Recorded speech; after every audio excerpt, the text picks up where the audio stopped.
অসমৰ কেইবাটাও জাতীয় জনগোষ্ঠীয় সংগঠনৰ কা বিৰোধী ঐক্যমঞ্চ কা বিৰোধী জাতীয় মঞ্চৰ উদ্যোগত আজি আমি চানমাৰি নিৰাময় ভৱনত এখন আমি বিশেষ সভাৰ আয়োজন কৰিছোঁ।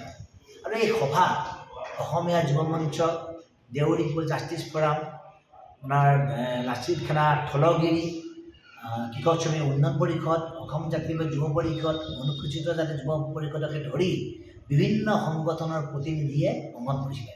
আজি সৌভাগ্যৰ বিষয়, অসমৰ কেইবাটাও জাতীয় সংগঠনে আজি আমাৰ এই সভাত নতুনকৈ আহিছে আৰু আমাৰ প্ৰচেষ্টাৰ প্ৰতি সমৰ্থন ব্যক্ত কৰিছে। এতিয়া কথা হ'ল, আজি দিনৰ ভাগত দেশৰ মহামান্য উচ্চতম ন্যায়ালয়ত কাৰ সম্পৰ্কত যি শুনানি হৈছিলে, এই শুনানিৰ পৰা এটা খবৰ আহিছে যে অহা 9 এপ্ৰিল তাৰিখৰ দিনা পুনৰ শুনানি দিন ধাৰ্য কৰিছে। আইনে নিজৰ প্ৰতি আগবাঢ়িব, আইন আদালতৰ প্ৰতি আমাৰ আস্থা আছে, কিন্তু আইনৰ যিহেতুকে কিছু সময়ৰ প্ৰয়োজনীয়তা আছে, গতিকে অসমৰ জনসাধাৰণে এই আইনৰ কিছু সহযোগিতা কৰাৰ লগে লগে অসমৰ জাতীয় জনগোষ্ঠীয় সংগঠন, ছাত্ৰ সমাজ, কৃষক সমাজ, শ্ৰমিক সমাজ, যুৱ সমাজ সকলোৰে উদ্যোগত আৰু সকলোৰে যৌথ প্ৰচেষ্টাত এক সংগ্ৰাম পোষকতা কৰিছোঁ। আৰু আমি ঐক্যবদ্ধ সংগ্ৰাম পোষকতা কৰিছোঁ বাবেই অহা 24 আৰু 25 মাৰ্চ তাৰিখৰ হোলী বন্ধৰ পিছতে আমি অসমত এখন নাগৰিক ঐক্যতা আয়োজন কৰিম। বুদ্ধিজীৱী, সাহিত্যিক, সাংবাদিক, ছাত্ৰ সমাজ, যুৱ সমাজ, সংগঠনৰ প্ৰতিনিধি সকলোৰে উপস্থিত এই নাগৰিক ঐক্যতাত আমি এক ব্যাপক আন্দোলনত আমি সিদ্ধান্ত গ্ৰহণ কৰিম।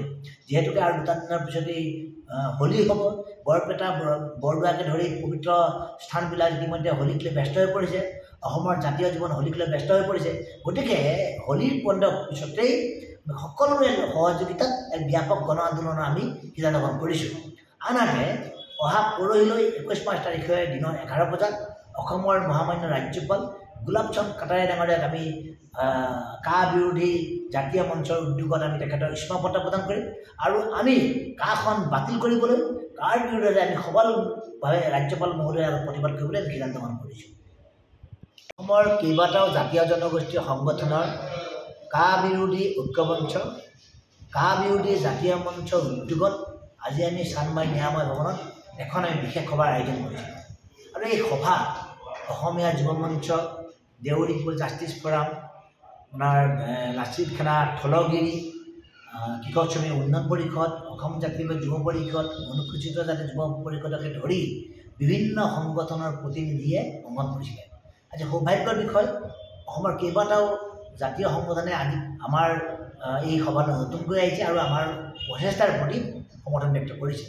এতিয়া কথা হ'ল, আজি দিনৰ ভাগত দেশৰ মহামান্য উচ্চতম ন্যায়ালয়ত কাৰ সম্পৰ্কত যি শুনানি হৈছিলে, এই শুনানিৰ পৰা এটা খবৰ আহিছে যে অহা 9 এপ্ৰিল তাৰিখৰ দিনা পুনৰ শুনানি দিন ধাৰ্য কৰিছে। আইনে নিজৰ প্ৰতি আগবাঢ়িব, আইন আদালতৰ প্ৰতি আমাৰ আস্থা আছে, কিন্তু আইনৰ যিহেতুকে কিছু সময়ৰ প্ৰয়োজনীয়তা আছে, গতিকে অসমৰ জনসাধাৰণে এই আইনৰ কিছু সহযোগিতা কৰাৰ লগে লগে অসমৰ জাতীয় জনগোষ্ঠীয় সংগঠন, ছাত্ৰ সমাজ, কৃষক সমাজ, শ্ৰমিক সমাজ, যুৱ সমাজ সকলোৰে উদ্যোগত আৰু সকলোৰে যৌথ প্ৰচেষ্টাত এক সংগ্ৰাম পোষকতা কৰিছোঁ। আৰু আমি ঐক্যবদ্ধ সংগ্ৰাম পোষকতা কৰিছোঁ বাবেই অহা 24 আৰু 25 মাৰ্চ তাৰিখৰ হোলী বন্ধৰ পিছতে আমি অসমত এখন নাগৰিক ঐক্যতা আয়োজন কৰিম। বুদ্ধিজীৱী, সাহিত্যিক, সাংবাদিক, ছাত্ৰ সমাজ, যুৱ সমাজ, সংগঠনৰ প্ৰতিনিধি সকলোৰে উপস্থিত এই নাগৰিক ঐক্যতাত আমি এক ব্যাপক আন্দোলনত আমি সিদ্ধান্ত গ্ৰহণ কৰিম। যিহেতুকে আৰু 2 দিনৰ পিছতেই হোলী হ'ব, বৰপেটা, বৰদোৱাকে ধৰি পবিত্ৰ স্থানবিলাক ইতিমধ্যে হোলীক লৈ ব্যস্ত হৈ পৰিছে, অসমৰ জাতীয় জীৱন হোলীক লৈ ব্যস্ত হৈ পৰিছে। গতিকে হোলীৰ বন্ধৰ পিছতেই সকলোৰে সহযোগিতাত এক ব্যাপক গণ আন্দোলনৰ আমি সিদ্ধান্ত গ্ৰহণ কৰিছোঁ।